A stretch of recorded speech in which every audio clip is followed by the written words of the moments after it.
Hello பீபர்ஸ், welcome to filmi craft. நான் உங்கள் அருண். இந்த எபிசோடில் நம்ம பார்க்க போகிற படம் 1997 ஒரு அமெரிக்கன் ஆக்ஷன் த்ரில்லர் படமாக வெளியான பிரேக் டவுன்.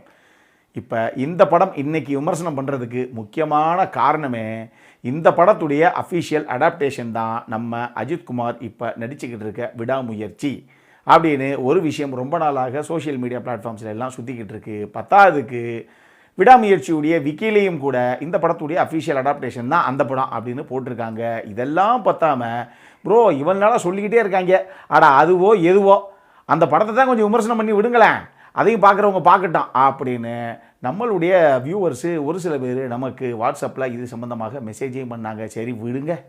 இப்படி தான் லியோ படம் வெளியாகிறதுக்கு ஒரு 6 மாதத்துக்கு முன்னாடி அந்த படம் ஹிஸ்ட்ரி ஆஃப் வைலன்ஸ் படத்துடைய தழுவல் தான், அங்கேருந்து தான் அது அஃபிஷியலாக அடாப்ட் பண்ணியிருக்காங்க அப்படிங்கிற மாதிரி ஒரு நியூஸ் ஒன்று வந்துச்சு. நம்ம 6 மாதத்துக்கு முன்னாடியே இதே மாதிரி ஹிஸ்ட்ரி ஆஃப் வைலன்ஸ் படத்தை விமர்சனமும் பண்ணியிருந்தோம். கடைசியாக லியோ வெளியானதுக்கப்புறம் தான் நமக்கு தெரியும் படத்துடைய ஃபஸ்ட் ஹாஃபே மொத்த ஹிஸ்ட்ரி ஆஃப் வைலன்ஸ் தான்.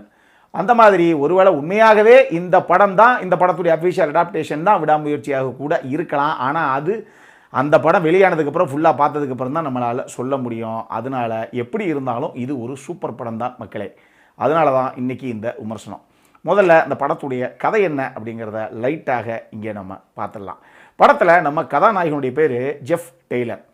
இவருக்கு எமி அப்படின்னு சொல்லி ஒரு ஒய்ஃபு. இவங்க 2 பேருமே படத்துடைய ஆரம்பத்தில் பாஸ்டன்லேருந்து சாண்டியோகோக்கு இவங்க வாங்கின புது கார் எடுத்துகிட்டு போய்கிட்டு இருக்காங்க.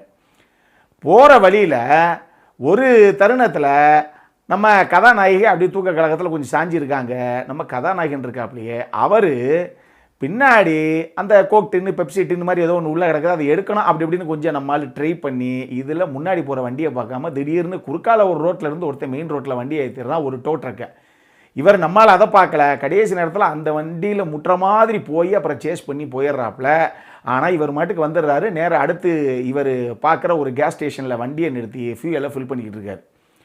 அந்த எந்த வண்டி மேலே இடிக்க போனாரோ அந்த ட்ரக்குக்காரன் அதே கேஸ் ஸ்டேஷனில் தான் அவனும் ஃபில் பண்ணுறான். நேராக வந்துட்டு நம்ம கதாநாயகன்கிட்ட காண்டா ஒரு வார்த்தை சொல்கிறான், யோ ரோட்டில் கண்ணை வச்சு பார்த்துட்டு தானே ஓட்டுற, இந்நேரம் முட்டி தூக்க தெரிஞ்ச அப்படின்னா நம்ம கதாநாயகன் எதுக்கு தேவையில்லாத ஒய்ஃபோடு போயிட்டுருக்கான் அப்படின்னு.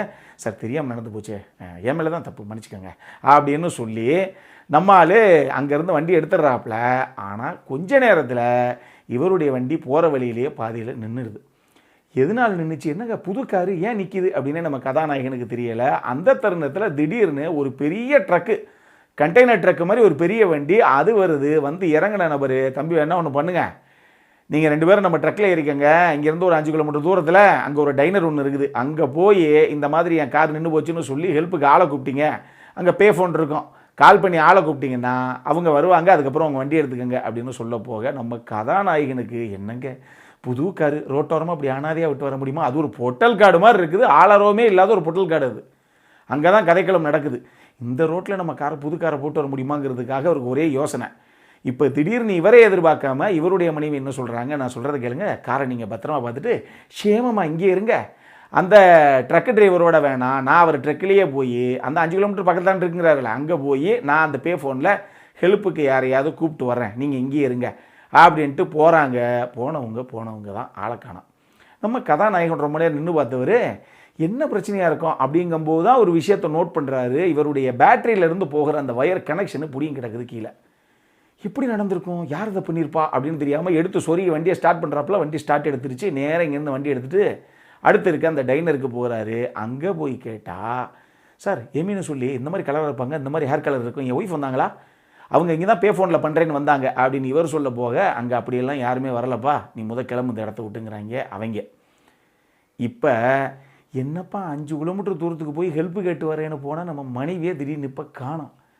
இப்போ எப்படியாவது அவளை கண்டுபிடிச்சே ஆகணும் அப்படின்னு சொல்லி கதாநாயகன் களத்தில் இறங்க போக, அதுக்கப்புறம் அடுக்கடுக்காக அவர் சந்தித்த சம்பவங்கள் தான் இந்த படத்துடைய மொத்த கதையை.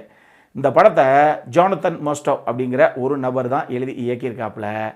இந்த படம் இப்போ நான் முதல்ல ஆரம்பிக்கும் போது சொன்னேனே, இந்த படத்துடைய அஃபிஷியல் அடாப்டேஷன் தான் விடாமுயற்சி அப்படின்னு சொல்கிறாங்க, பல இடங்கள் அப்படி தான் போட்டிருக்கு அப்படின்னு. இந்த படம் இருக்குதோ இல்லையோ, இந்த படத்தையே அவங்க எடுத்தாங்க அப்படின்னா இந்த படம் முதல்ல அஜித்துக்கு ஒர்க் அவுட் ஆகுமா அப்படிங்கிற ஒரு மேட்டர் ஒன்று இருக்குல்ல, என்கிட்ட கேட்டிங்கன்னா கண்டிப்பாக ஒர்க் அவுட் ஆகும். ஆனால் அதில் ஒரே ஒரு ரிஸ்க் ஒன்று இருக்குது. இப்போ விஜய் மாதிரி அஜித் மாதிரி ஹீரோஸ் எல்லாம் அவங்கள மிகப்பெரிய மாஸ் ஹீரோஸ், அவங்களுக்கு இருக்க மிகப்பெரிய புல்லிங் பவர் தனி, அவங்களுக்கு இருக்கக்கூடிய ஒரு மிகப்பெரிய மாஸ் தனி. அந்த அளவுக்கு அவங்களுடைய ஃபேன்ஸு பல விஷயங்களை படத்துக்குள்ளே எதிர்பார்ப்பாங்க. அதுதான் விடாமுயற்சியில் இருக்கக்கூடிய ஒரு சின்ன சேலஞ்சிங்கான டாஸ்க்குன்னு நான் சொல்லுவேன். ஏன்னா நீங்களோ நானோ நம்ம இப்படி நடு ரோட்டில் திடீர்னு ஒரு பொண்டாட்டி பிள்ளையை விட்டு இப்படி போனோம், திடீர்னு போனவங்களை காணோம்னா நம்ம எப்படி பரிதவிச்சு என்னென்ன பண்ணுவோங்கிற மாதிரி ஒரு கதைக்களம் தான் இது. 97 வெளியான படம் இது, ஞாபகத்தில் வச்சுக்கோங்க. அன்னைக்கு டேட்லலாம் இந்த படத்தை நீங்கள் பார்த்துருந்தீங்க, 27 வருஷத்துக்கு முன்னாடி பார்த்துருந்தீங்கன்னா பாஸ் இப்படி படம்லாம் எவனுமே எடுக்க முடியாது அப்படின்னு சொல்லியிருப்பீங்க. அந்த அளவுக்கு வேற லெவல் சம்பவம் அந்த படம் அன்னைக்கு டேட்டுக்கு. இப்போ 27 வருஷம் கழித்து பார்க்கும்போது எனக்கு இந்த படத்தில் கொஞ்சம் ஏதாவது வந்து பரபரப்பாக ரைட்டிங்கில் கொஞ்சம் இன்பிட்வீன் அந்த மிட் போர்ஷன்ஸ் கொஞ்சம் ஒர்க் அவுட் பண்ணியிருக்கலாமோ இன்னும் சுவாரஸ்யமாக அப்படிங்கிற மாதிரி தோணுச்சு. ஏன்னா முதல் அரை மணி நேரம் செம்மையாக போகும். கிட்டத்தட்ட ஒரு 1 மணி நேரம் 40 நிமிஷத்துக்குள்ள இருக்கக்கூடிய சின்ன படம் தான் இது. முதல் அரை மணி நேரம் 3/4 மணி நேரம் வேறு லெவலுக்கு போகும். கடைசி அரை மணி நேரம் வேறு லெவல் சம்பவத்தை பண்ணிடுவாங்க. இப்போ 27 வருஷம் கழித்து பார்க்கும்போது கூட நம்ம சீட்டேஜில் உட்காந்துருக்கோம். கடைசி அரை மணி நேரம் அந்தளவுக்கு ஒரு சம்பவம் இந்த படம். நடுவில் அந்த இன்பிட்வீன் ½ அன் அவர் மட்டும் கொஞ்சம் இன்னும் ஏதாவது சுவாரஸ்யம் பண்ணியிருக்கலாமோ இருக்குது இந்த படத்தில். இன்னைக்கு டேட்டுக்கு இன்னும் கொஞ்சம் ஏதாவது வந்து சுவாரஸ்யப்படுத்தியிருக்கலாமோ அப்படிங்கிற மாதிரி எனக்கு தோணுச்சு. அந்த ஒரு விஷயம்தான் இவங்க விடாமுயற்சியில் ஏதாவது பண்ணுறாங்களா அப்படிங்கிறத நம்ம பார்க்கணும். இந்த படத்துடைய கதையை அவங்க பண்ணாங்கன்னா. இன்னொரு மேட்ரு என்ன அப்படின்னா, நான் சொன்ன மாதிரி அஜித்தெல்லாம் ஒரு மிகப்பெரிய மாஸ் ஹீரோ. அவருக்கு படம் பண்ணணும் அப்படிங்கும்போது இந்த படமே ஆள் இல்லாத ஒரு பொட்டல் காட்டில் வெறும் ஒரு 4-5 கதாபாத்திரம் தான் மொத்தமே ஸ்க்ரீனுக்குள்ளே வரும், வேறு எவனுமே இருக்க மாட்டேன் அந்த படத்துலேயே. அந்த மாதிரி ஒரு கதைக்களமாக இருக்கும்போது அவர் ஒரு மிகப்பெரிய மாஸ் ஹீரோங்கிறதுனாலே அவருடைய ஃபேன்ஸுக்கு அந்தளவுக்கு மாசாக பல விஷயங்கள் வந்து அவங்க எதிர்பார்ப்பாங்க.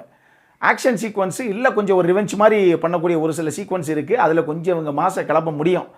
அது தவிர இந்த படமே ஒரு பொட்டல் காட்டில் எடுக்கப்பட்ட ஒரு படமாகத்தான் கதைக்களம் சித்தரிக்கப்பட்டிருக்கு. மொத்த படத்துக்குள்ளேயே ஒரு 4-5 கதாபாத்திரம் தான் இருக்கும், வேறு எவனுமே இருக்க மாட்டான். அந்த மாதிரி ஒரு கதைக்களத்தை நீங்கள் எடுக்கும்போது அந்த பொட்டல் காட்டில் இவர் நடந்து போகும்போது ஷூ கடியிலேருந்து தீப்பொறி வர்ற மாதிரி, தீப்பொறி திரும்புகிற மாதிரி, அந்த மாதிரி மாசெல்லாம் அந்த படத்தில் கொடுக்க முடியாது. அதுதான் ஒரு பிரச்சனை.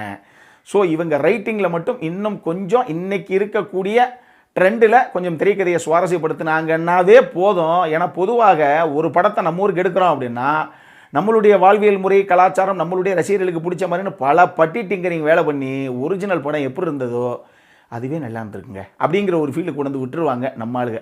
இந்த படத்தெல்லாம் லைட்டாக பட்டி டிங்கரிங் பார்த்தீங்கனாலே போதும், பெருசாக கையே வைக்கக்கூடாது. அதுவே அந்த மாதிரி ஒரு சம்பவம். இது ஒரு முக்கியமான மேட்ரு.